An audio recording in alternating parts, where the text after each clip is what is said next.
New York City.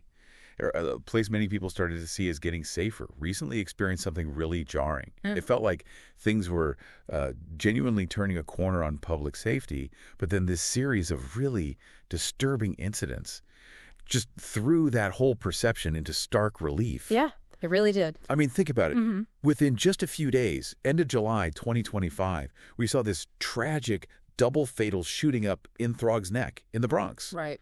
Then violence broke out right after the Bronx Dominican Day Parade. Yeah. And then, unbelievably, a shooting inside a Midtown Manhattan office building. It makes you ask, right? How can a city with some of the toughest gun laws in the U.S. and these, measurable crime reductions, how can it still face these sudden, brutal acts of violence? That's really the core question, isn't it? And what's so fascinating here, I think, is how these immediate, very visceral events sit alongside this much bigger picture. A picture of, well, both undeniable progress and these really persistent challenges. Okay. So our mission in this deep dive is to try and go beyond those headlines, using the sources you've got there as our map, basically. Okay. We want to explore that complex interplay. The crime trends, New York's really robust legal framework, some innovative public health approaches to violence, and also the profound societal costs, the costs we don't always talk about. Right. It's about understanding why this apparent paradox exists. Precisely. So, yeah, we're going to pull back the curtain a bit on the latest crime data, look closely at New York's legal structure against gun violence, and then dig into some of these, like you said, groundbreaking public health strategies. And then, consider that devastating ripple effect, how gun violence hits not just the people involved, but whole communities, the economy, everything. Absolutely. Okay, so let's start where this really kicked off, those recent pretty chilling events. Picture this, Monday, July 28th, 2025. Early morning, a double fatal shooting rocks Schley Avenue. This is right on the edge of Ferry Point Park in Throggs Neck, the Bronx. And this isn't some, dark alleyway. It's a popular spot. Families go there. Yeah, a public space. Totally. The victims. 22-year-old Gabriel Alvarez, he'd apparently just moved from Connecticut, worked at a health clinic, and 29-year-old Adam Wall dropped. They were rushed to Jacobi Medical Center, but tragically, both pronounced dead. And the surveillance footage, right, it showed something. Yeah, it captured what police describe as maybe a car meetup just before the shots. Then suddenly you see dozens of people just scattering, running as the gunfire starts. Wow. Investigators found 13 shell casings, 5 live rounds on the scene. When we see incidents like this happen in seemingly open public places, even recreational spots, it just really highlights the unpredictable nature of this kind of violence. Right. Even in a city that is actively working on safety. It's a stark reminder that, well, violence doesn't always stick to the places or patterns we expect. It's incredibly unsettling. Yes. Especially for the people living right there. And police are actually looking into a possible connection between this double homicide and another shooting just 2 days before, Saturday the 26th. Oh, really? Yeah, on Brush Avenue, also near Ferry Point Park. A 21-year-old was shot in the torso but survived. So you can imagine the community reaction, just shock and fear. Of course. One resident who's lived there over 30 years said it perfectly. I'm obviously scared because I've never heard this before. That does a lot. It really does. That sense of security shattered. Now, let's just rewind one day to Sunday, July 27th. Chaos broke out near Grand Concourse, the Manhattan section of the Bronx. This was following the Bronx Dominican Day Parade. Okay. Reports came in. One person stabbed, and then 3 others shot. A 24-year-old man hit in the buttocks, and then, apparently separately, a 19-year-old woman shot in the ankle, and a 19-year-old man in the neck. Goodness. Were they okay? Thankfully, yeah, all the shooting victims were reported stable, Sure. but still no arrests made, and police weren't sure if the shootings were even connected. Right. And what's really striking, almost ironic, Mayor Eric Adams had actually posted on social media about seizing over 3,000 guns this year, just minutes before that first parade shooting report came in. Wow. Talk about timing. Yeah, it just vividly illustrates that constant battle, right? The push against illegal guns happening at the very same moment. Violence is flaring up. Yeah, and these kinds of events, especially, happening after big public gatherings, they really serve as a potent reminder of the challenges that just won't go away easily. Even if the overall numbers are trending down, these very visible incidents, they hammer home that the problem is far from solved and needs constant attention. It's about more than just stats. It's about feeling safe day to day. Totally. And then, the same Monday, July 28th, but in the evening, That unpredictability hit Midtown Manhattan. Right, the office building. Yeah, shooting inside a Park Avenue office building. Think about the tenants there. Major financial firms like Blackstone, Deutsche Bank, JP Morgan. The NFL has offices there, the Irish consulate. Not exactly a typical location for this. Not at all. Yeah. At least 2 people were shot, including an NYPD officer. Their conditions weren't immediately released. The fire department got the call around 6:30 p.m. Mayor Adams put out an active shooter investigation warning, telling people nearby to stay inside. And the FBI got involved too, right? Yeah, FBI Deputy Director Dan Bongino confirmed agents were responding to what he called an active crime scene. So a really intense few days. Absolutely. So you look at these incidents, right? Throggs Neck, the parade aftermath, Midtown. They paint this really stark picture of immediate danger, unpredictability. But, and here's where it gets really interesting, when you zoom out, look at the whole city, the official data, it tells a surprisingly different story. Precisely. That's the paradox we started with. NYPD Commissioner Jessica Tisch announced that 2024 actually finished with a nearly 3% reduction in overall index crime. Index crime, remind us what that covers. Right. That's the classification for the most serious offenses, things like homicide, robbery, aggravated assault, burglary. So a 3% drop means 3,662 fewer of those serious incidents across the city. Okay, that's significant. It is. And even more relevant for our conversation, 2024 marked the 3rd consecutive year of reductions in both homicides and shootings. 3rd year running. 3rd year running. To get specific, shooting incidents were down 7.3%. That's 71 fewer incidents than the year before. And the number of shooting victims dropped 4.2%, meaning 48 fewer people were shot. Wow. And these positive trends, they weren't just on the streets. The subway system saw a 5.4% drop in index crime, and public housing complexes saw a 4.5% reduction. So what are they attributing this success to? Well, the NYPD credits it largely to what they call precision policing. That's basically focusing resources officers' investigations on very specific hotspots or individuals known to be driving violence. Right. And alongside that, a really sharp focus on getting illegal guns off the street. They mentioned taking over 6,150 illegal firearms out of circulation just in 2024. 6,000. That's a huge number, Yeah. especially when you consider New York's already strong gun laws. Exactly. And that's the other side of this coin. And New York's legal framework is, well, notably robust. It ranks number 4 in the whole country for gun law strength, according to groups that track this. Number 4. And does that translate to results? It seems to correlate pretty strongly, yeah. New York has one of the lowest rates of gun violence and gun ownership in the U.S. Its gun death rate is about 4.7 per 100,000 people.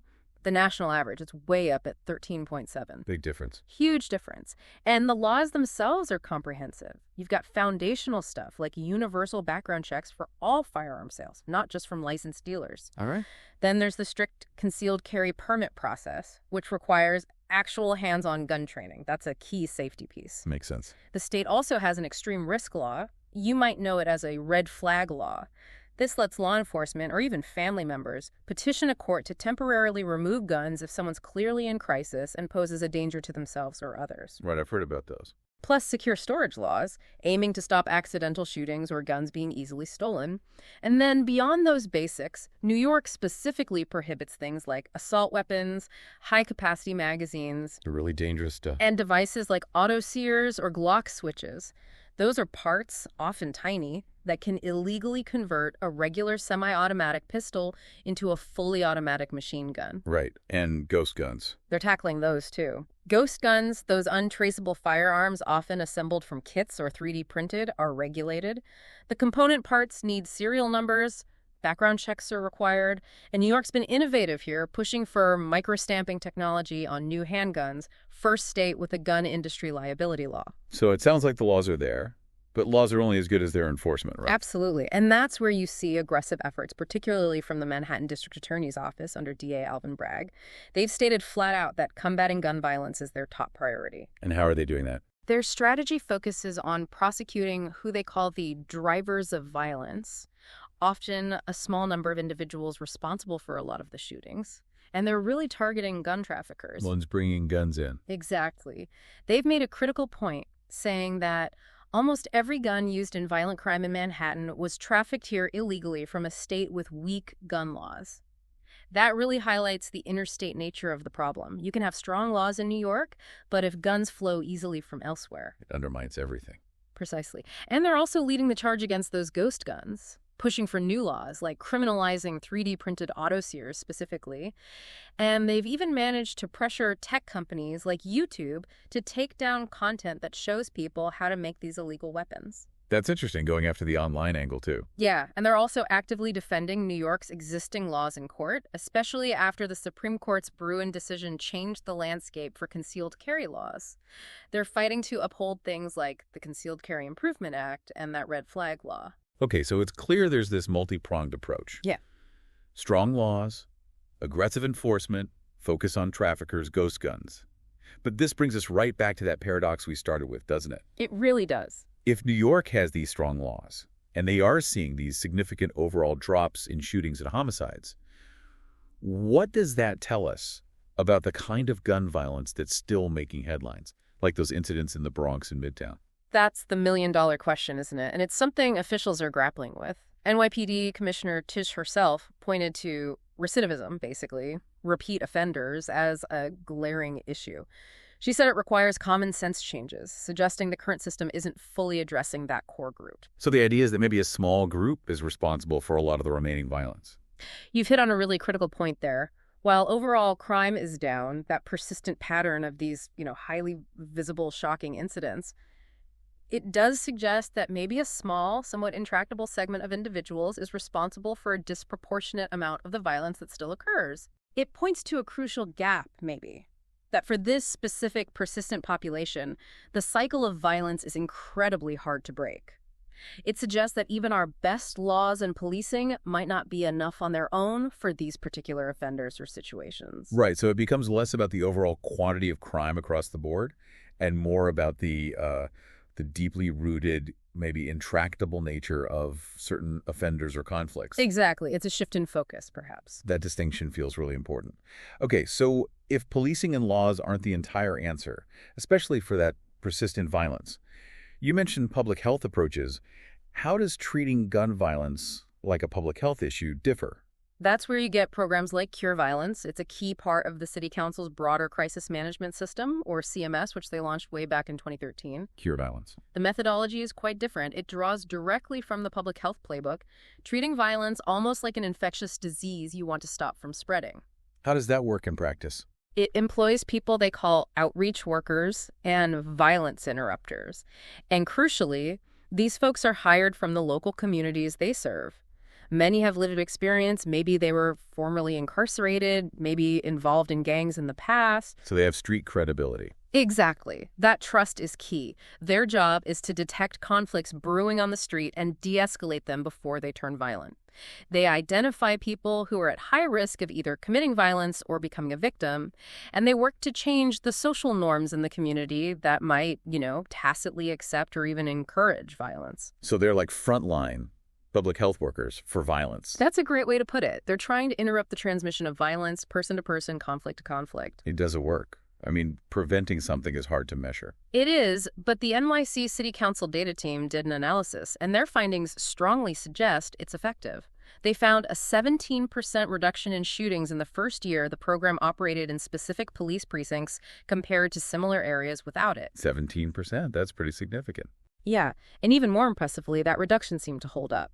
They saw a sustained drop of around 14–16% in the following years as well. Wow. Sustained impact. Exactly. And if you interpret that data causally, which the analysts did cautiously, it suggests something like 1,300 shootings might have been avoided between 2012 and 2023 because of these Cure Violence and broader CMS initiatives. 1,300 shootings avoided.